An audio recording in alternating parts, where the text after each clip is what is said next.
İstanbul'da yapacağımız konferans. Çavderên siyasî radigihînin ku li Tirkiye salek û nîve pêvajoya aştiyê bi giranî qes dimeşe. Li gor rayedarên hikûmetê ev pêvajo bê pirsgirêk berdewam dike. Lê Dem Partî di serî da gelek pisporên siyasî û dayîkên aştiyê radigihînin ku ji aliyê hikûmetê ve ti gavekî erênî nehatiye avêtin.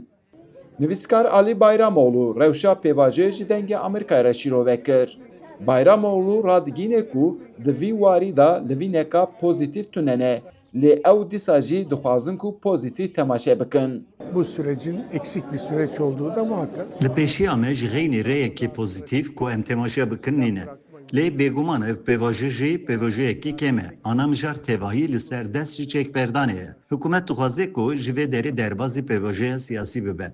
Lê li viriya girîng ew e ku siyaseteke çawa dê were meşandin. Pêşiya siyaseta Kurd dê çawa were vekirin. Lê mixabin di vî warî da hê ti gêşadenek nîne. Ev jî pirsgirêkê çareser nake. Serokkomarê Tirkiye Recep Tayyip Erdoğan û Serokê Giştî yê MHP Devlet Bahçeli di aqaftinên xwe da radigihînin ku pêvajo berdewam dike û dê serkeve jî.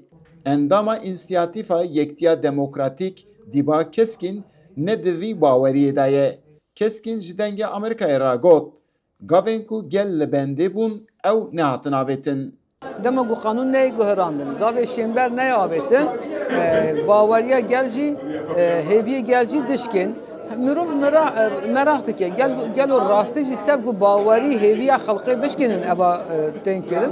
Di vê pêvajoyê de dema tu desthilatdariya fermiyetê din hêrî bijin, pêvajo berdewam dike. Lê belê dema tu gel din hêrî, ew gavê gel bendê bû, ew gav nehatin avêtin. Berî çend rojan dayîkên aştiyê çûn serdana partiyên siyasî û ji wan daxwaza alîkariyê kirin ku bila pêvajo serkeftî be. Dayîka aştiyê Akıgül dema hestê xwe ji dengê Amerîkayê re vegot ji Erdoğan û Bahçelî daxwaz kir ku bila gav bavêjin.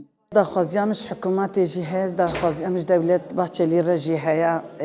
Ez dibêjim bila hêstrê çavê dayîka bes werine xwarê. Bila gavekî pêş ve bavêjin. Gavek pêş nexweş, girtiye nexweş werne berdan. Em çiqad meyzênin gav hiç pêş ve neçûwa. Gelek gavek pêş ve herê. Besa êdî, em jî dibêjin êdî besa. Li ser pesendkirina raporta Komisyona Meclisê ya li ser pêvajoya çareseriyê sê meh borî.